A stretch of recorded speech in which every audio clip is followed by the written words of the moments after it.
विद्यार्थी मित्रों, આપણે હવે ન્યુક્લિયર રિએક્ટર અને તેની કાર્યપદ્ધતિ છે તેને વિગતવાર સમજીએ। કુદરતી યુરેનિયમ હોય તેમાં વધુ પ્રમાણમાં યુરેનિયમ 92238નું પ્રમાણ હોય છે અને એ વિખંડનીય નથી, મતલબ એનું વિખંડન થતું નથી।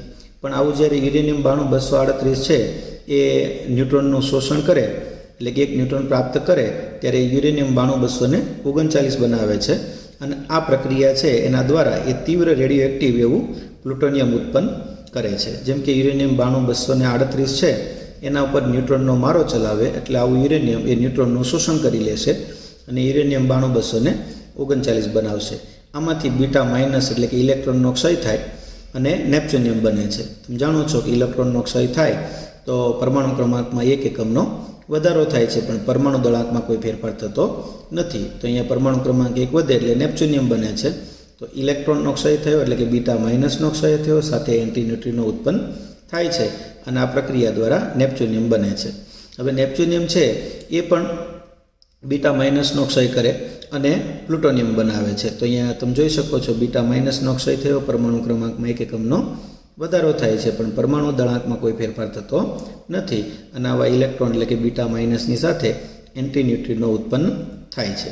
તો તમે જોઈ શકો છો કે યુરેનિયમ 92238 છે એ જ્યારે 1 ન્યુટ્રોન પ્રાપ્ત કરે છે ત્યારે તીવ્ર રેડિયો એક્ટિવ એવું પ્લુટોનિયમ ઉત્પન્ન કરે છે। આવું પ્લુટોનિયમ ખૂબ જ તીવ્ર રેડિયો એક્ટિવ હોય છે, જે ન્યુક્લિયર વિખંડનની પ્રક્રિયા કરી અને પુષ્કળ પ્રમાણમાં ઉર્જા ઉત્પન્ન કરે છે। હવે ન્યુક્લિયર રિએક્ટર છે એ ન્યુક્લિયર રિએક્ટર એ નિયંત્રિત ન્યુક્લિયર શૃંખલા પ્રક્રિયાના સિદ્ધાંત પર કાર્ય કરે છે। આપણે જોયું અગાઉ પરમાણુ બોમ્બ છે એમાં ન્યુક્લિયર વિખંડનની પ્રક્રિયા અનિયંત્રિત સ્વરૂપે હોય છે એટલે વિસ્ફોટ સર્જે છે, પણ ન્યુક્લિયર રિએક્ટર છે એ નિયંત્રિત ન્યુક્લિયર શૃંખલા પ્રક્રિયાના સિદ્ધાંત પર કાર્ય કરે છે। તો થર્મલ ન્યુટ્રોન વડે એટલે કે થર્મલ ન્યુટ્રોન વિખંડન પર આધારિત ન્યુક્લિયર રિએક્ટર છે એની રેખાકૃતિ આપણે આકૃતિમાં દર્શાવેલી છે, માત્ર રેખાકૃતિ છે। અહીં રિએક્ટર છે એના ગર્ભની અંદરનો જે મધ્ય ભાગ હોય એ ન્યુક્લિયર વિખંડનનું સ્થાન છે, મતલબ અહીંયા ન્યુક્લિયર વિખંડન થાય છે અને આ ગર્ભ છે એ અહીંયા બળતણ તત્વો ધરાવે છે, મતલબ જેનું વિખંડન થવાનું છે એવું બળતણ આ ગર્ભના અંદરના ભાગમાં હોય છે। અહીં બળતણ તરીકે સમૃદ્ધ યુરેનિયમ હોઈ શકે છે। સમૃદ્ધ યુરેનિયમ એટલે કુદરતી રીતે મળતા યુરેનિયમમાં હોય તે કરતાં તેમાં U-92235નું પ્રમાણ વધુ હોય એવું યુરેનિયમ। ફરીથી સમૃદ્ધ યુરેનિયમ એટલે કુદરતી રીતે મળતા યુરેનિયમમાં હોય તેના કરતાં U-92235નું પ્રમાણ વધુ હોય એવા યુરેનિયમને સમૃદ્ધ યુરેનિયમ કહેવાય અને બળતણ તરીકે આવું સમૃદ્ધ યુરેનિયમ હોઈ શકે છે। અહીં રિએક્ટર છે એના ગર્ભમાં ન્યુટ્રોનને ધીમા પાડવા માટે મોડરેટર હોય છે। અગાઉ આપણે મોડરેટર વિશે સમજૂતી મેળવેલી છે। તો એ પાણી, સામાન્ય પાણી છે, ભારે પાણી છે, ગ્રેફાઇટ છે, બધા મોડરેટરો છે એ ગર્ભમાં ન્યુટ્રોનને ધીમા પાડે છે અને ગર્ભની આસપાસ લીકેજ ઘટાડવા માટે ન્યુટ્રોન પરાવર્તક સપાટીઓ હોય છે। તો તમે જોઈ શકો છો ન્યુટ્રોન પરાવર્તક સપાટીઓ છે।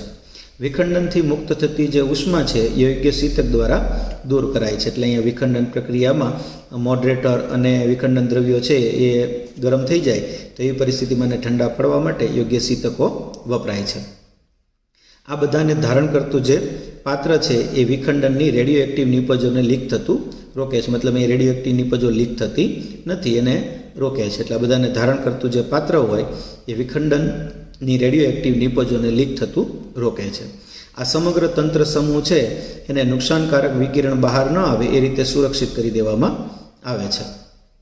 અહીં ન્યુટ્રોનનું શોષણ કરી શકે તેવા કેડમિયમના સળિયાઓ છે એની મદદથી રિએક્ટરને બંધ કરી શકાય છે। તમે જોઈ શકો છો નિયંત્રક સળિયાઓ છે જે કેનું મૂલ્ય કરતાં વધી જાય તો આપોઆપ દાખલ થશે, વધારાના ન્યુટ્રોનનું શોષણ કરી લેશે અને જ્યારે કેનું મૂલ્ય 1 કરતાં ઓછું થાય એટલે આ સળિયાઓ આપોઆપ બહાર આવી જાય। એટલે ન્યુટ્રોનનું શોષણ કરી શકે તેવા કેડમિયમના સળિયાઓની મદદથી રિએક્ટર છે એ બંધ કરી શકાય છે।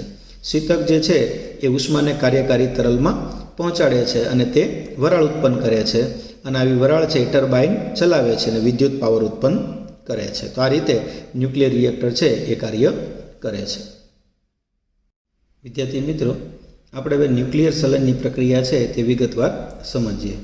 અગાઉ આપણે થિયરીમાં ભણી ગયા કે 2 ખૂબ હલકા ન્યુક્લિયસ ભેગા મળી અને એક ભારે ન્યુક્લિયસ બનાવે તો આ સલાયનથી બનેલા ભારે ન્યુક્લિયસ માટે EBN એટલે કે ન્યુક્લિયર દીઠ બંધન ઉર્જાનું મૂલ્ય એ હલકા ન્યુક્લિયસ માટે EBnના મૂલ્ય કરતાં વધુ હોય છે. એટલે કે અંતિમ તંત્ર જે છે એ પ્રારંભિક તંત્ર કરતાં વધારે ટાઇટલી બંધિત થાય છે, એટલે કે ઠાંસીને બંધિત થાય છે અને આવી ઘટનામાં ઉર્જા મુક્ત થાય છે. આ પ્રક્રિયાને ન્યુક્લિયર સંલયનની પ્રક્રિયા કહેવાય. તો આમ જ્યારે બે હલકા ન્યુક્લિયસ સંલગ્ન થઈ એક ભારે ન્યુક્લિયસ બને ત્યારે ઉર્જા મુક્ત થાય છે અને આવી પ્રક્રિયાઓ છે તેને ન્યુક્લિયર સંલયનની પ્રક્રિયા કહેવાય. તો ઉર્જા મુક્ત કરતી આવી કેટલીક ન્યુક્લિયર સંલયનની પ્રક્રિયા છે એના ઉદાહરણ આપણે અહીંયા આપ્યા છે. જેમ કે બે હાઇડ્રોજન ભેગા થઈ એટલે કે સંલગ્ન થઈ અને જો ડ્યુટેરોન બનાવે તો એ પ્રક્રિયામાં પોઝિટ્રોન અને ન્યુટ્રિનો ઉત્પન્ન થાય અને સાથે 0.42 મિલિયન EV જેટલી ઉર્જા મુક્ત થાય છે. જો બે ડ્યુટેરોન ભેગા થઈ એટલે કે સંલગ્ન થઈ અને એક He2 બનાવે તો એ પ્રક્રિયામાં ન્યુટ્રોન મુક્ત થાય અને સાથે 3.27 મિલિયન EV જેટલી ઉર્જા પણ મુક્ત થાય છે. જો બે ડ્યુટેરોન ભેગા થઈ અને એક H13 એટલે કે ટ્રિટિયમ બનાવે તો એવી પ્રક્રિયા છે એમાં એક હાઇડ્રોજન એટલે કે પ્રોટોન અને 4.03 મિલિયન EV જેટલી ઉર્જા મુક્ત થાય છે. તો આમ બે હલકા ન્યુક્લિયસ સંલગ્ન થઈ અને જો ભારે ન્યુક્લિયસ બનાવે તો આવી પ્રક્રિયામાં ઉર્જા મુક્ત થાય છે અને આવી પ્રક્રિયાને ન્યુક્લિયર સંલયનની પ્રક્રિયા કહેવાય. હવે ન્યુક્લિયર સંલયનની પ્રક્રિયા થાય તે માટે આ બે ન્યુક્લિયસ એકબીજાની એટલા નજીક આવવા જોઈએ કે તે આકર્ષક એવા એટલે આકર્ષણ બળરૂપી લઘુ અંતરીય ન્યુક્લિયર બળો છે એ તેમના પર અસર કરી શકે. કારણ કે તેઓ બંને એટલે કે આ હાઇડ્રોજન ધારો કે બે લઈએ આપણે એટલે બે પ્રોટોન છે તો તેઓ ધન વિદ્યુતભારિત છે એટલે તેઓ એકબીજાને કુલંબી અપાકર્ષણ બળ લગાડે છે એટલે કે આ બંને કુલંબી અપાકર્ષણ બળ અનુભવે છે. તેમ છતાં તેને નજીક લાવવા હોય તો એ આકર્ષક એવા લઘુ અંતરીય બળો છે એ તેમના પર અસર કરી શકે તેટલા નજીક લાવવા જોઈએ. હવે આ બંને છે એ કુલંબ અપાકર્ષણ બળ અનુભવે છે. આથી તેમની જે ઉર્જા છે એકબીજાને નજીક લાવવા માટે એમની જે ઉર્જા છે એ કુલંબ અપાકર્ષણ રૂપી દિવાલ છે એને ઓળંગી શકે તેટલી પૂરતી હોવી જોઈએ. ટૂંકમાં આ બંનેની ઉર્જા એ તેઓ બંનેને અપાકર્ષણ રૂપી જે દિવાલ ઓળંગી શકે કુલંબી અપાકર્ષણ રૂપી દિવાલ તેને ઓળંગી શકે તેટલી પૂરતી હોવી જોઈએ. અને આ અપાકર્ષણ રૂપી જે દિવાલ છે એની ઊંચાઈ એ આંતરક્રિયા કરતા બે ન્યુક્લિયસ એટલે આ બંને ન્યુક્લિયસના વિદ્યુતભાર અને ત્રિજ્યાઓ પર આધારિત છે. દાખલા તરીકે એવું દર્શાવી શકાય કે બે પ્રોટોન માટે આવી અપાકર્ષણ રૂપી દિવાલની જે ઊંચાઈ છે એ 400 કિલો ઇલેક્ટ્રોન વોલ્ટ જેટલી છે અને જો કોઈ વધુ વિદ્યુતભાર ધરાવતા ન્યુક્લિયસ માટે હોય તો એ વધુ હોઈ શકે. આવી અપાકર્ષણ રૂપી દિવાલની ઊંચાઈ ઓળંગી જવા માટે પ્રોટોન વાયુમાં રહેલા બે પ્રોટોનને જરૂરી ઉર્જા હોવા માટે લગભગ કેટલું તાપમાન હોવું જોઈએ તેનો અંદાજ મેળવી શકાય છે. જેમ કે તમે જાણો છો કે એ ઉર્જા 3/2 kBT તાપમાનને કારણે હોય તો એ ઉષ્મીય ઉર્જા 3/2 kT જેટલી હોય છે અને આ ઉર્જા છે એ અપાકર્ષણ રૂપી દિવાલની ઉર્જા જેટલી હોવી જોઈએ એટલે કે 400 કિલો ઇલેક્ટ્રોન વોલ્ટ જેટલી હોવી જોઈએ. તો આના પરથી તાપમાન છે આપણે ગણીએ તો બે ગુણાકારમાં જશે 3 છેદમાં આવશે કેનું મૂલ્ય 1.38 × 10⁻23 છે. તો આના આધારે તમને તાપમાન મળશે 3 × 10⁹ કેલ્વિન. તો જ્યારે કુલંબ અપાકર્ષણ રૂપી દિવાલને ઓળંગી જવા માટે તાપમાન વધારીને પૂરતી ઉર્જા પૂરી પાડીને કણોનું સંલયન કરવામાં આવે તો તેવી પ્રક્રિયાને તાપ ન્યુક્લિયર સંલયનની પ્રક્રિયા કહેવામાં આવે છે. તો જ્યારે કુલંબ અપાકર્ષણ રૂપી દિવાલને ઓળંગી જવા માટે તાપમાન વધારીને ઉર્જા પૂરી પાડવામાં આવે અને કણોનું સંલયન કરવામાં આવે તો તે પ્રક્રિયાને તાપ ન્યુક્લિયર સંલયનની પ્રક્રિયા કહેવામાં આવે છે. વિદ્યાર્થી મિત્રો, હવે આપણે સૂર્ય અને અન્ય તારાઓમાં થતું તાપ ન્યુક્લિયર સંલયન સમજીએ. અગાઉ આપણે જોયું કે જ્યારે કુલંબ અપાકર્ષણ રૂપી દિવાલને ઓળંગી જવા માટે તાપમાન વધારીને પૂરતી ઉર્જા પૂરી પાડીને કણોનું સંલયન કરવામાં આવે ત્યારે તે પ્રક્રિયાને તાપ ન્યુક્લિયર સંલયન કહે છે. તો તાપ ન્યુક્લિયર સંલયન એ તારાઓના અંતરિયાળ ભાગમાં ઉદ્ભવતી ઉર્જાનો સ્ત્રોત છે. મતલબ કે તારાઓના અંદરના ભાગમાં જે ઉર્જા ઉત્પન્ન થાય છે તેનો સ્ત્રોત એ તાપ ન્યુક્લિયર સંલયન પ્રક્રિયા છે. હવે સૂર્યના અંતરિયાળ ભાગનું તાપમાન છે 1.5 × 10⁷ કેલ્વિન જેટલું છે, જે સરેરાશ ઉર્જા ધરાવતા કણોના સંલયન માટે અંદાજિત તાપમાન કરતાં ઘણું ઓછું છે. આથી સ્પષ્ટ છે કે સૂર્યના સંલયન માટે પ્રોટોનની સરેરાશ ઉર્જા એટલે કે પ્રોટોનની ઉર્જા એ સરેરાશ ઉર્જા કરતાં ઘણી વધારે હોવી જોઈએ. સૂર્યમાં થતી સલાયન પ્રક્રિયા એ ઘણા તબક્કાઓમાં થતી પ્રક્રિયા છે કે જેમાં હાઇડ્રોજન દહન પામીને હિલિયમ બનાવે છે. આમ સૂર્યમાં બળતણ તરીકે તેના ગર્ભભાગમાં રહેલો હાઇડ્રોજન છે અને આ સલાયન પ્રક્રિયા જેના દ્વારા થાય છે તે પ્રોટોન પ્રોટોન ચક્રીય પ્રક્રિયા છે અને આવી પ્રોટોન પ્રોટોન ચક્રીય પ્રક્રિયા આપણે અહીંયા દર્શાવી છે. જેમ કે બે પ્રોટોન છે એ સંલગ્ન થઈ અને ડ્યુટેરોન બનાવે છે ત્યારે સાથે પોઝિટ્રોન અને ન્યુટ્રિનો ઉત્પન્ન થાય અને 0.42 બિલિયન EV જેટલી ઉર્જા મુક્ત થાય છે. આવો પોઝિટ્રોન અને ઇલેક્ટ્રોન સંલગ્ન થઈ બે ગેમા વિકિરણનું ઉત્સર્જન કરે છે અને સાથે 1.02 મિલિયન EV જેટલી ઉર્જા મળે છે. હવે આ જે ડ્યુટેરોન છે એ ડ્યુટેરોન છે હાઇડ્રોજન સાથે સંલગ્ન થઈ અને He2 બનાવે સાથે ગેમા વિકિરણ ઉત્પન્ન થાય અને 5.49 મિલિયન EV જેટલી ઉર્જા મળે છે. આ ઉપરની ત્રણ પ્રક્રિયા બે વાર થાય ત્યારે મળતા બે He2 વડે He24 એટલે કે હિલિયમ બને છે સાથે બે પ્રોટોન એટલે કે હાઇડ્રોજન અને 12.86 મિલિયન EV જેટલી ઉર્જા મુક્ત થાય છે. તો આ પ્રોટોન પ્રોટોન ચક્રીય પ્રક્રિયા છે.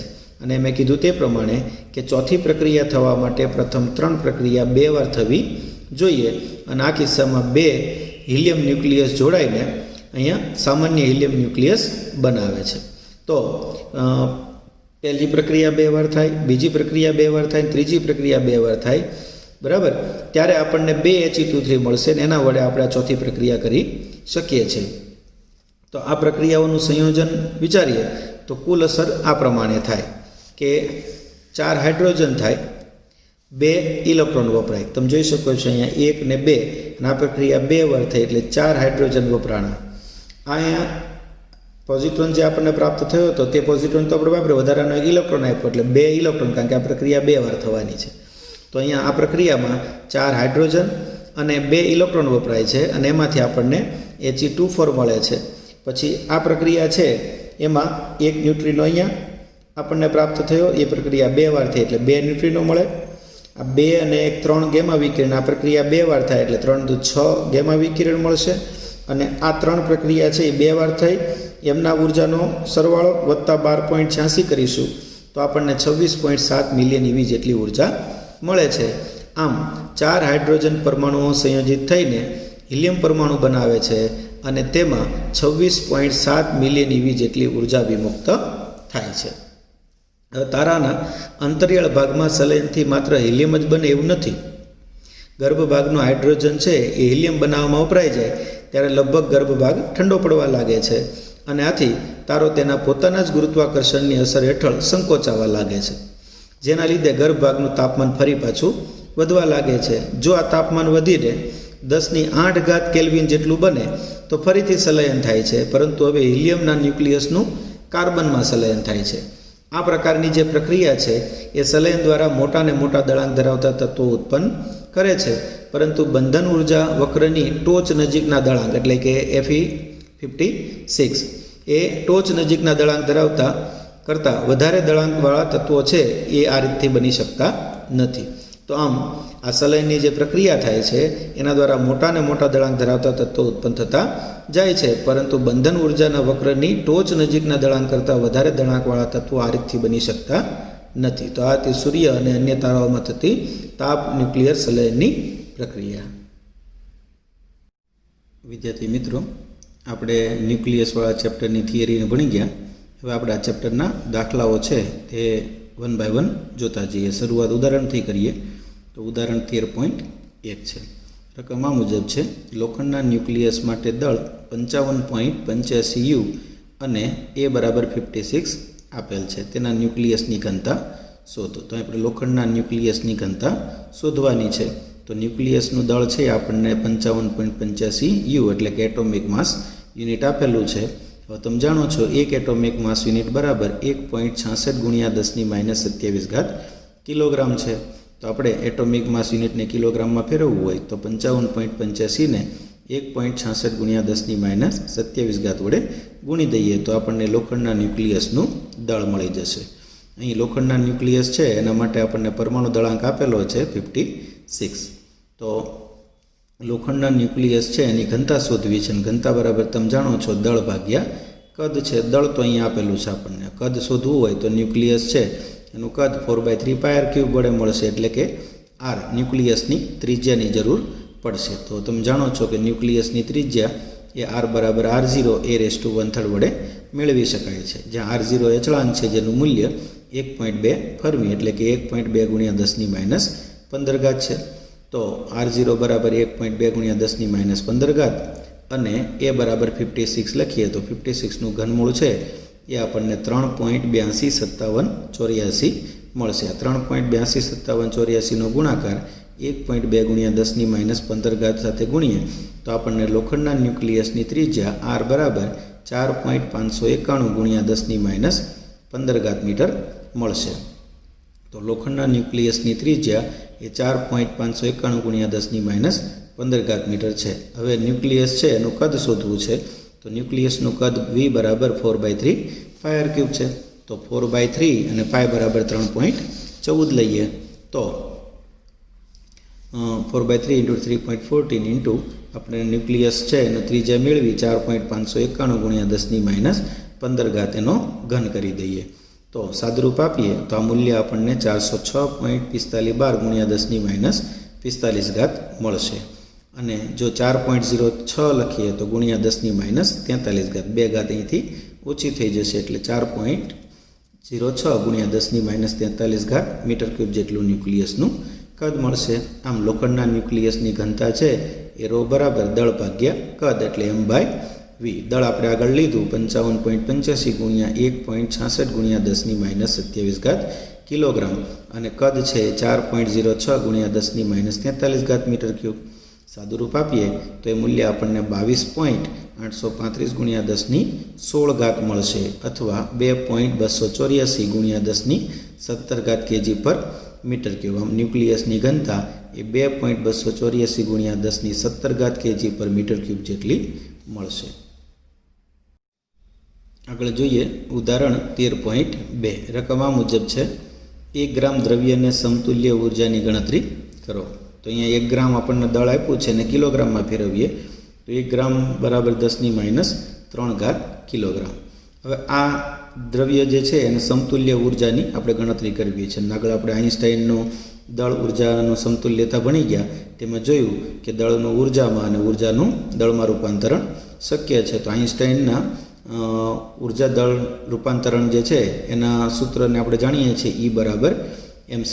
તો આપણે અહીંયા 1 ગ્રામ એટલે કે 10⁻³ કિલોગ્રામ દ્રવ્ય છે એને સમતુલ્ય ઉર્જા જોઈતી હોય તો E બરાબર mc² સૂત્રની અંદર દળ આપણને જે આપ્યું છે 10⁻³ કિલોગ્રામ તે મૂકી દઈએ, અને c 3 × 10⁸ પ્રકાશની ઝડપ છે તમે જાણો છો, એનો સ્ક્વેર કરી દઈએ તો મૂલ્ય 3 નો વર્ગ 9 થશે, એટલે 9 ગુણ્યા અહીંયા 8 × 2 = 16 માંથી 3 જશે એટલે 13 વધશે, આટલા જૂલ છે.